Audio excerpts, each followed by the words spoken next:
Welcome to the Market Carver. I'm Adam Harter, Chief Investment Officer, along with Andrew Thrasher, Chartered Market Technician and Portfolio Manager. Very happy new year to you. We've got a little bit of a different Market Carver for you, just kind of as we reflect on the year and what we're looking at in 2026. So Andrew and I just got some things top of mind that we talked offline about, and we thought, hey, we'll just kind of continue on this conversation in the Market Carver. Might be a good dialogue to have there. So we look forward to chatting back and forth with him. But first, I'll just kind of give you guys some internal notes. I think that will be helpful for you guys. We try to keep everything as transparent and as clear looking as we possibly can. And certainly when we have good news about our team members, we will do so. So Andrew and Zach, you both are familiar with. They're doing a lot of Market Carvers. Just some word on them and the outstanding work that they have done, and both really rewarded with title increases that are reflective of really the status and the role that they have. So we'll start with Andrew here on the screen. So portfolio manager, he's been running Tactical Edge since I think 2015. Yep. Somewhere around there. So a full 10-year run with that strategy, as well as being instrumental in many of the sub segments that we use within our portfolios. We were highly systematized, highly process oriented, and working alongside Andrew for what is it, 14 years now, something like that? 15 in 2026, yeah. 15 going on that. So really instrumental in building that. So senior portfolio manager, reflective of that, because far beyond what he took on with Tactical Edge. And he'll be really working alongside me for our core portfolios, which represent our stocks and ETFs.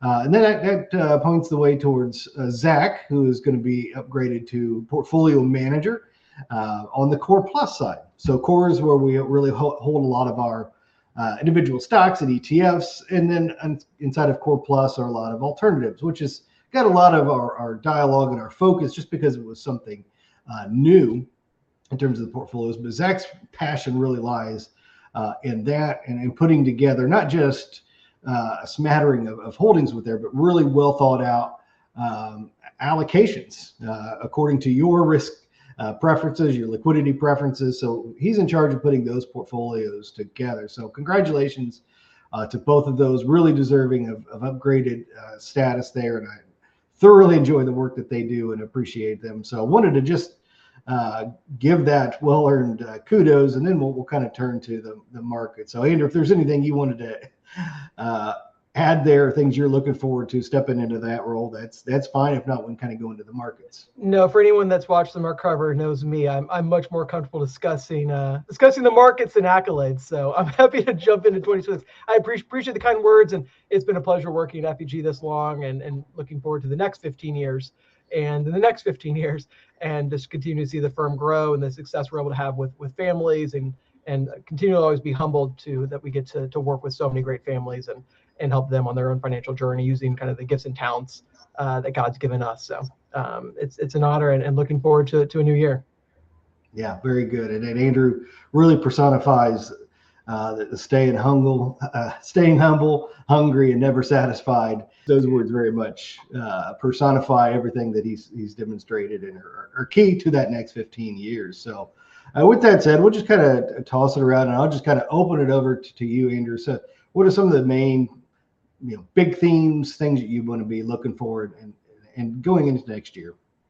Yeah, so I think kind of looking at next year, first we need to kind of look at 2025. So when we came into this year, it was coming after two back-to-back 20+% up years, and we're getting really close to that level again with 2025. What makes that interesting is very rarely historically do we see 3 years of 20+% gains in the equity market. It just doesn't really happen.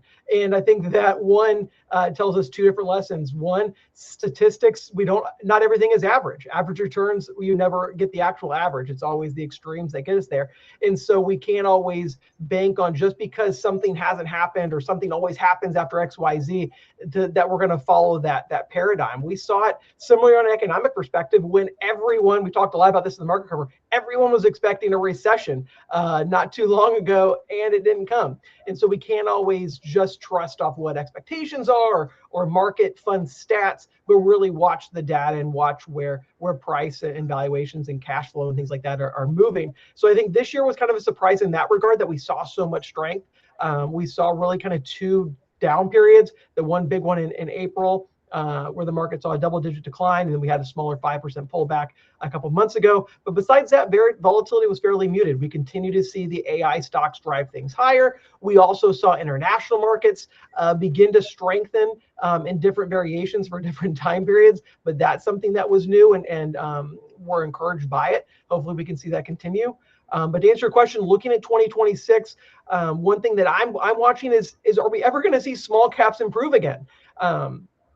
Something we've looked at is the sensitivity to interest rates of smaller cap stocks, that when interest rates are higher, they often struggle or to keep up with large cap. They're much more sensitive to what rates are. And so now that we've gone through a rate cutting cycle, are we going to start seeing some flourishing in the small cap space in 2026? As again, we can't say it's going to happen just because we saw rates cuts, but it's something that we're definitely looking to, as we've now kind of seen that catalyst in place. The second thing that I'm going to be watching next year, outside of, again, looking for international strength, if it can come, is we saw, again, such reliance, such heavy weighting towards these AI names, and they've continued to deliver. But we're starting to see at the end of this year, some of them begin to stall out. NVIDIA, we talk about a lot. It hasn't really gone anywhere for the last couple of months as it's digesting its gains.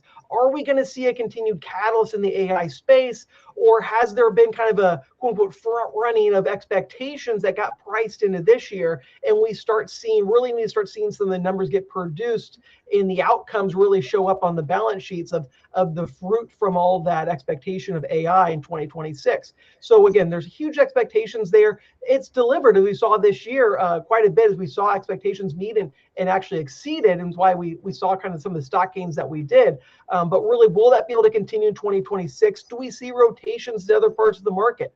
Areas like financials, energy, utilities, materials, some of these areas that have done fairly well, but have not obviously kept up with the AI boom craze. So I'm watching, do we see some rotation into some other sectors, and that can be the lifeblood of a bull market? Or do we see maybe a correction? We're getting into some political times, getting into kind of what's the Fed going to do. Housing continues to be a main topic with affordability. So I think there's a lot of catalysts, a lot of topics for 2026 that can provide a lot of opportunity to investors that are and traders that are paying attention. And so I think I'm very excited for 2026 and what kind of can come down the pipeline that we can take advantage of and help put into our portfolios and grow from. But I think there's going to be a lot of things that we're going to have to dip and weave from a headline perspective in next year, which could be exciting or could maybe cover your eyes type moments.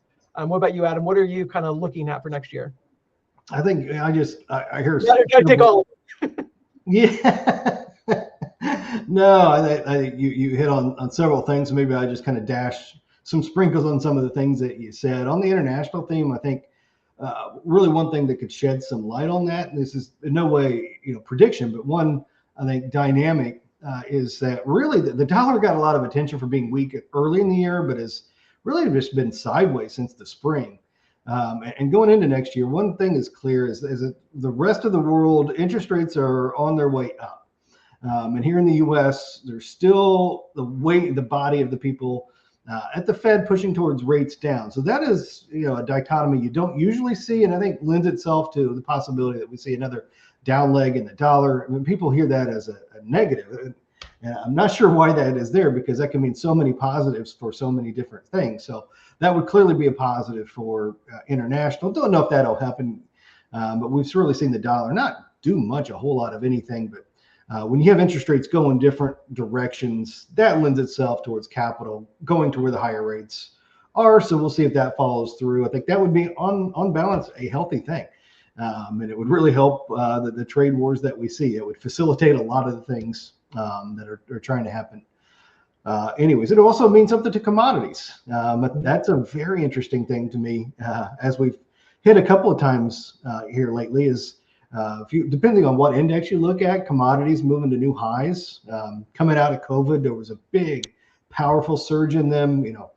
which made a lot of sense as we tried to catch up with the supply demand imbalance. But after kind of, assuming a lot of sideways movement, there's kind of renewed emphasis up, and obviously it's led by a lot of excitement in gold and precious metals. And so it's just interesting to me that commodities have made those new highs completely without oil.